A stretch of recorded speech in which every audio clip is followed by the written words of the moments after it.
Trade efficiency with NACFE's Mike Roth and friends.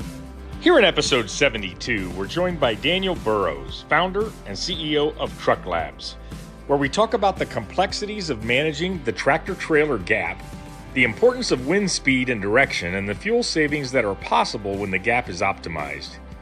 He also explains what average speed really means, shares lessons learned that can help other entrepreneurs that are bringing products to the real world of trucking, and reminds us that a dollar saved is better than a dollar earned. Today we have joining us Dan Burrows. Dan's a founder and CEO of TruckLabs. I'm really excited to have you on today, Dan. There's lots that we can talk about. Thanks for joining us. Oh, it's a pleasure to be here. Thanks for having me, Mike. Dan, do you remember how we first met or were introduced? Yeah, it was through a mutual friend, Andrew Smith, who was at the time running a company called ATD, making the trailer tails. And I was trying to do aerodynamics for Class 8 trucks. And he goes, you got to meet this guy, Mike, who runs the NACFE. And because he knows everybody, he knows what people have tried, and he can guide you and hopefully see some of the things you might run into head on and help you guide around them. So I reached out, and I remember NACFE actually invigilated one of our first fuel tests back in 2017. So it's been a long time that we've been working together on this stuff. Yeah. So when would we have first talked? I remember it being a phone call, maybe 2014 or 15. Would that be about right? Yeah, I think I was trying to decide whether or not to even launch the company. I mean, I think that's when we really talked. I started the company in 2015. I was a graduate student at Stanford, and I put my student loan into hiring some engineers to test out some of the prototypes, and we can go into the product later. But while as part of that, I was doing due diligence on, was this a good idea? Was this not? And I think that's when we first spoke, and you talked about how the tractor trailer gap had been a problem for a while in aerodynamics, and there'd been various attempts to solve it, but that it was, nobody yet found the right solution. I remember it pretty clearly because, I advised you not to do this. I was walking along a river talking to you somewhere in Tennessee or Kentucky, and I remember thinking, okay, this Dan, he sounds real sincere. He sounds like wicked smart. And so much so that I remember thinking, yeah, that gap between the tractor and the trailer, that is a problem for aerodynamics trucks, no doubt about it. But, I've done a lot of research, talked to a lot of people over the years, and I remember advising you, Dan, that's just a tough problem to solve. I mean, that's a tough thing. And, you got all the dynamics of two different parts of the system, right? You got the tractor and you got the trailer, you got going up and down docks and hills and turning, and I'd seen a lot of things fail, primarily because of durability, reliability, and it's rare that I discourage an entrepreneur, but man, I'm here to tell you again, and the world at large, I was wrong. Congratulations on at least taking a good crack at solving that problem. So.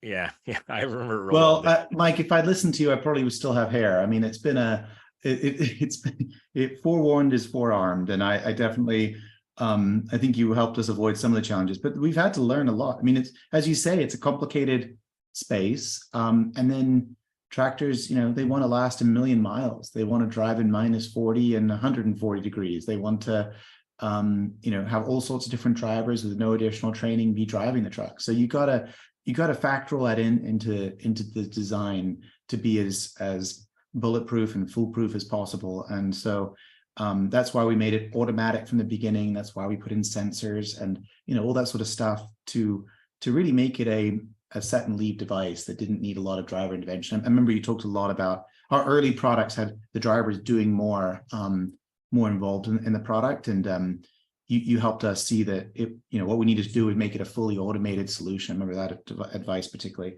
But if I'd listened more, I might have gone and done something else the last 8 years, and kept some more hair on my head. But for now, I'm glad you didn't. I'm glad you didn't, too. Because this device is saving fuel, and in many cases, in the right application and surviving. So let's get into it. So it's Truck Labs and Truck Wings.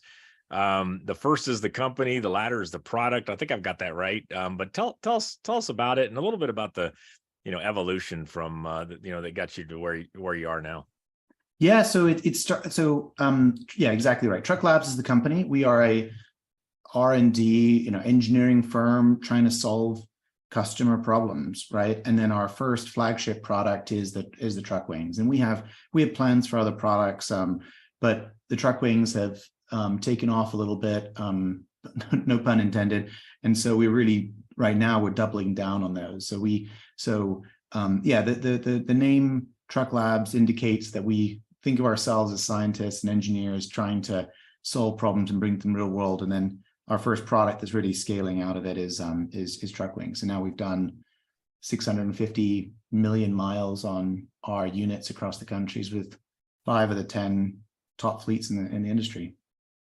Wow, congratulations. So these devices deploy at speed to close the aerodynamic gap to kind of prevent that air that's come around the tractor, around the cab extenders of the tractor from slamming into the trailer and creating drag. Tell us more about. I think I've got that right. And then tell us more about how they work and what their the results are. Yeah, it's exactly as you describe, and OEMs, the Freightliners, Volvos of the world, and they're trying to design the side fairings to, under normal conditions, jump as much air across that tractor trailer gap as possible, right? So if you look at a semi, you need that gap in order to turn, but you don't need to turn when you're at highway speeds. So what we do is we say, okay, let's fold out these panels. It looks like, you can see it on our website, but fold out these panels, sides and top, to create a smooth surface between that sort of continually connects the tractor and the trailer. And then fold it away when you slow down. And that way you can actually end up with a bigger gap than before when you're going slowly. So you have all the turning and maneuverability you need at low speeds, but at high speeds, your truck looks more like a bullet train, and all that air flow is kept laminar and smooth, and it saves a bunch of fuel. We probably save 5 to 6% on CNG electric type setups, 4 to 5% on day cabs with really big gaps, and 2 to 3% on our sleeper setup where the gaps are smaller. And wow, that's a lot. It's a lot of fuel, and it pays for itself in typically 15 months. Yeah, I think you brought up an interesting value, part of the value that I've missed sometimes, but that is you can increase the gap in low speed maneuverability. And as we're seeing more, and NACFE's written a lot about growth of regional haul and a lot more drop and hook and a lot more multi-stop deliveries where they're off the freeway and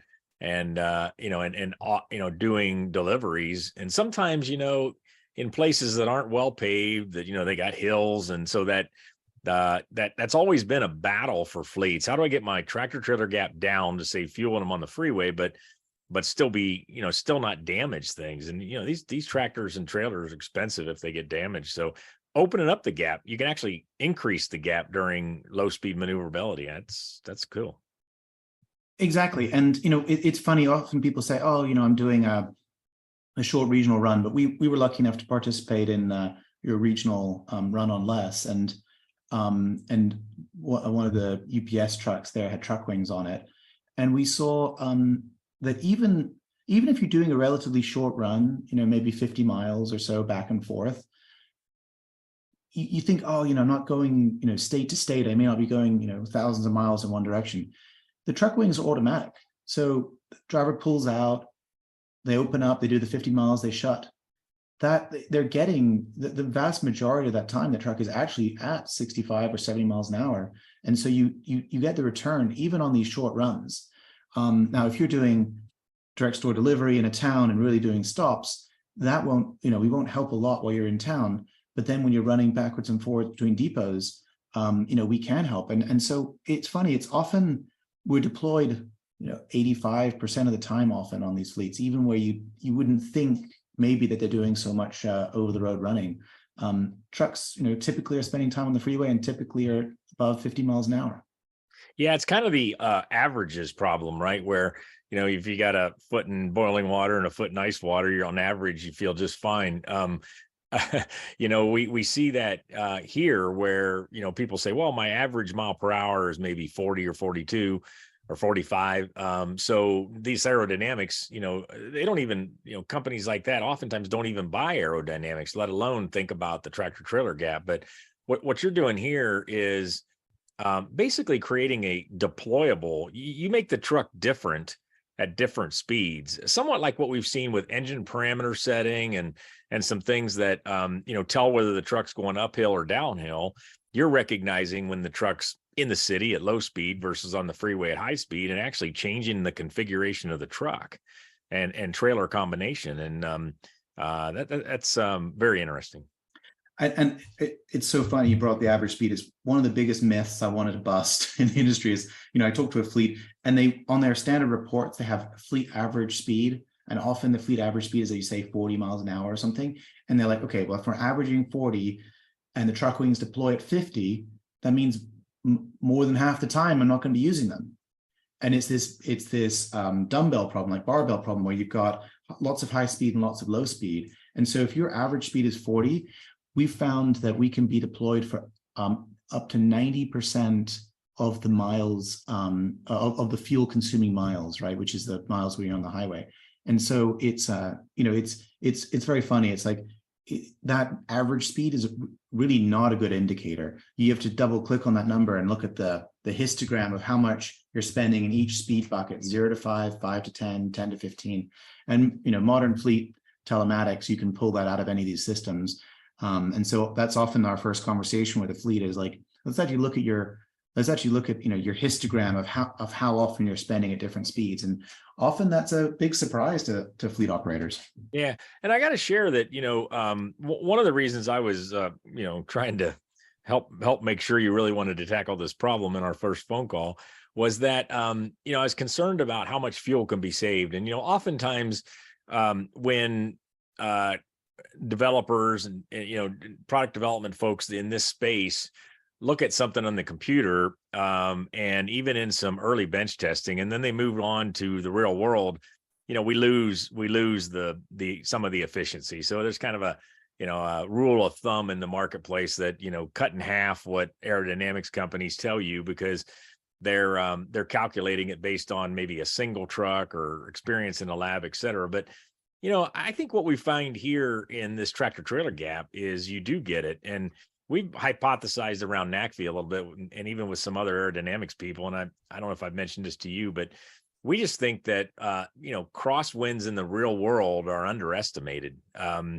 It seems so obvious, right? That the wind is going northeast, south, and west all the time, maybe a little bit west to east in North America, but the trucks travel all kinds of distances or directions as well. So we think we've kind of underestimating, wind speed and direction with respect to how valuable a solution is for that tractor to trailer gap. How would you respond to that logic? You think that makes sense? Yeah, I do. And I think so. There's two things I'd say to that. One is OEMs have to deal with a static fairing, right? They can't change that fairing. And so what they do is they tune it for average conditions. And that means an average speed of the truck, an average crosswind, an average tractor trailer gap.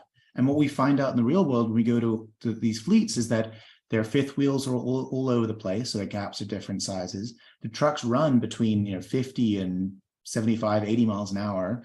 And the crosswinds go between 0 and 65 miles an hour, often up to 10-degree angled crosswinds. And so one of the things that I like to say to our customers is that we increase the resiliency of the truck to all these different conditions, because in all those conditions, the optimal aerodynamic solution is a bullet train, right? Where you've got the truck wings, we go within 3 inches of your trailer. So we really keep a complete tight gap between the tractor and the trailer, and all the air gets flowed over. And you do that on the side. You're doing that on the sides and the roof, right? Sides and roof, yeah. And so that increase in resiliency leads to real world results. And that's the second thing I want to say is that what we do is we partner with a fleet. We just announced results on partnership with Ryder, where we took 60 trucks. We ran them for 6 weeks in their normal operations. We then randomly installed truck wings on 30 of them. So 30 of the 60 got the treatment of the truck wings. And then we ran them for another 6 weeks. And Ryder used their own data, their own telematics, and the treated trucks, the trucks with the truck wings, showed a 4.2% fuel economy increase.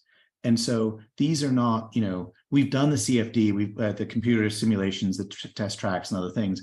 But when we can actually deliver that result on to a customer's, in their telematics, using their fuel receipts, that's where I think, we convince these big fleets to go forward. And you'll see, we're increasing 3 to 4x a year right now in volumes as more fleets test it for themselves and get comfortable with the new technology.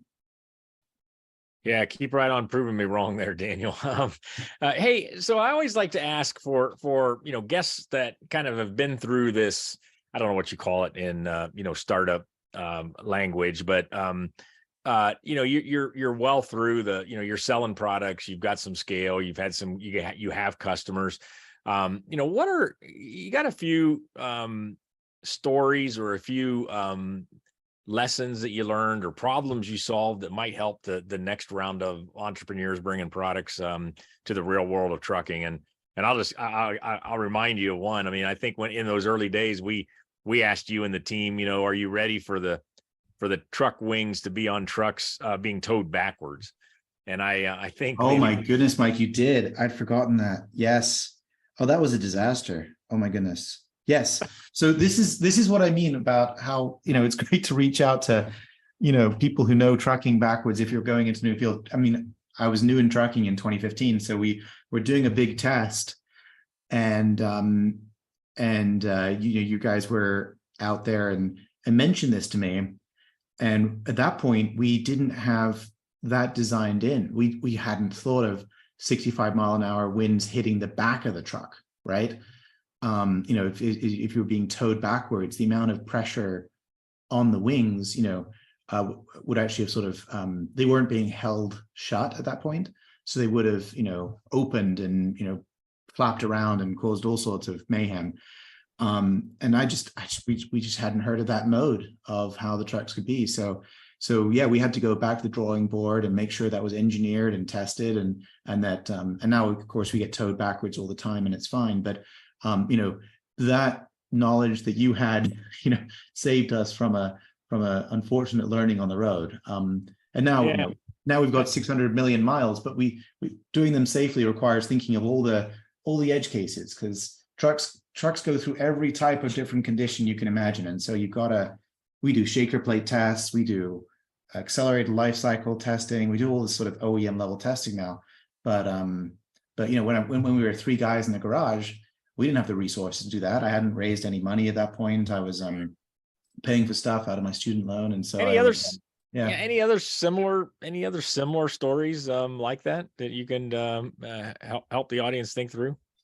Yeah.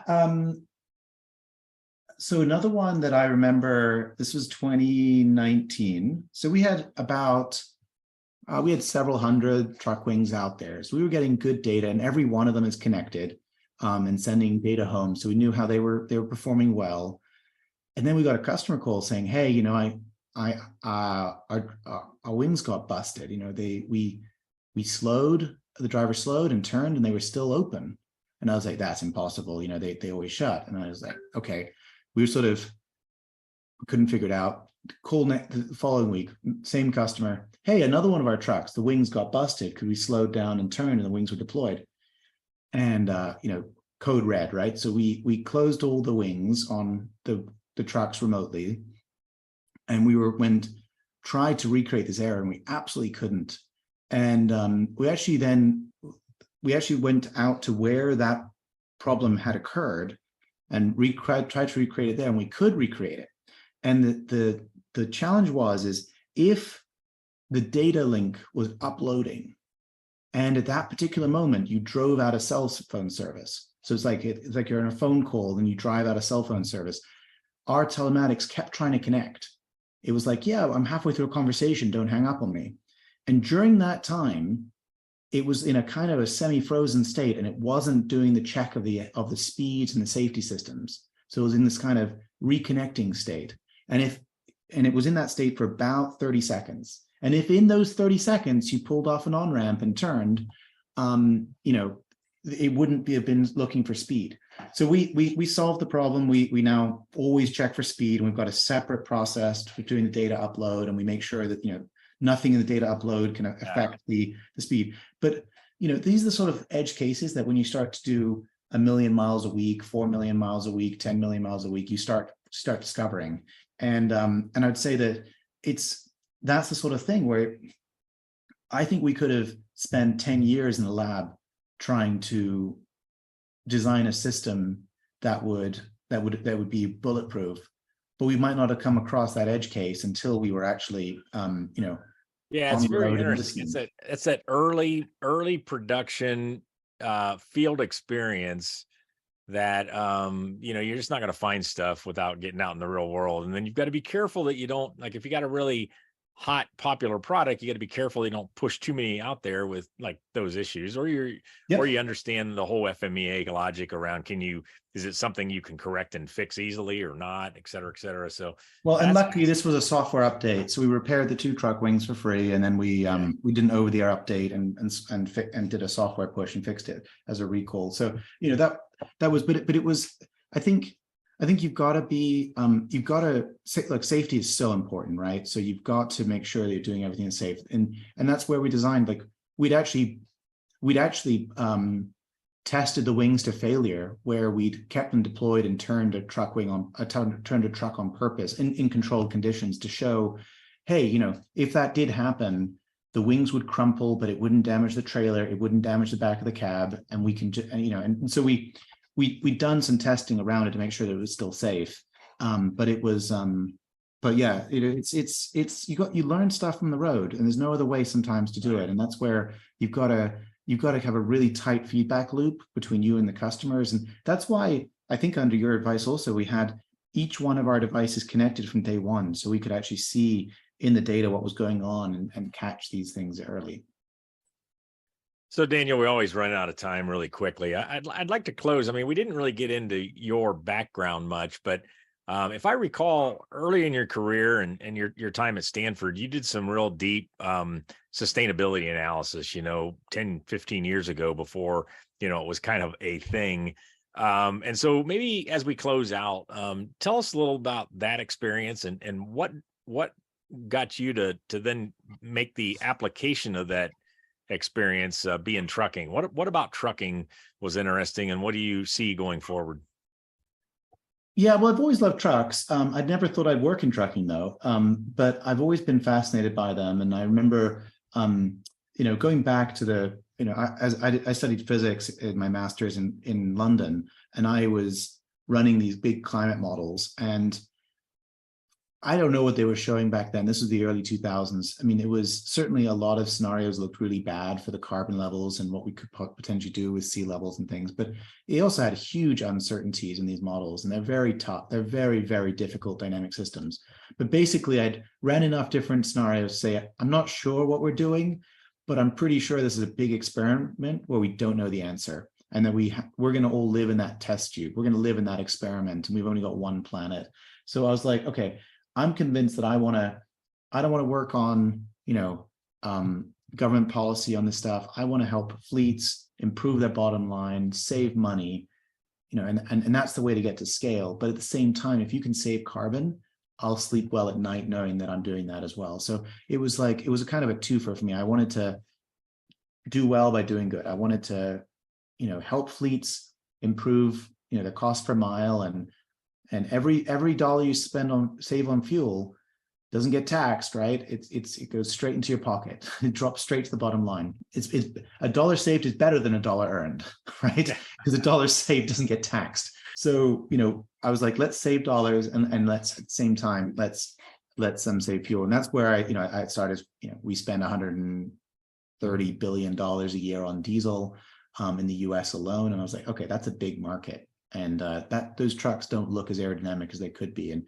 how could I use my physics and my interest in in business and build something that does the two of those things. Well, thanks for being on. We really appreciate what you're doing. And, Daniel, I'm glad you listened to me on some things and didn't listen to me on a few more. I reserve the right to listen and then make my own mistakes. Very good. Thank you so much. Thanks so much for having me. Freight Efficiency with NACFE's Mike Roth and Friends. If you enjoyed this podcast and want to support NACFE's work, please visit nacfe.org/support and click on the donate button. Thank you in advance.